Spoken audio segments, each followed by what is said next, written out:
What we have with Mr. Shorty, we have the tail section, which is less than a third of the length of the aircraft, and we have in it the M6 Bell turbo power turret, which operated the twin 50 caliber guns. We have part of the perspex remaining, and we have the armour plating. The tail gunner was protected behind half-inch thick steel plating, and the actual sides of the aircraft at that point were thicker than they normally are. When you think the thickness of an average fuselage is the thickness of a baked bean tin, how much is between them and the outside world. But they have a little bit more at the back end. All this protection is very well, but it depends on the enemy aircraft attacking from dead astern. And they're not going to do that with 250 calibers shooting back at them. So they're going to come in from an angle. And Mr. Shorty's fuselage bears witness to this because it's got some battle damage repairs in it. The story behind that goes back to a time when the tail gunner and the flight engineer position was in the top turret on the fuselage, which we haven't quite got. It's just short of that on the section we've got.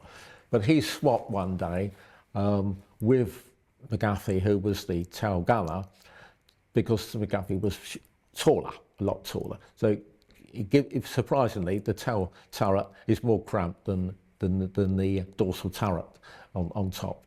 He was wearing his flak jacket on the mission one day, and he was shot up, and some shrapnel entered the tail section and bounced about. He wasn't injured because of his flak protection, but he had a family heirloom, which sadly doesn't survive today. But it was about half a thumb's thickness of this shrapnel as a souvenir of that day.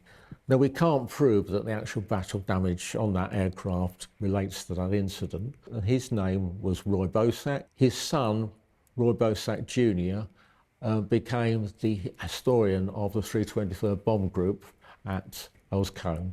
He took over that role from Major General Mensch, who wrote an epic book called Marauder Men, which told the story of these men, but also some of the other marauder groups. Roy sadly passed away a couple of years ago.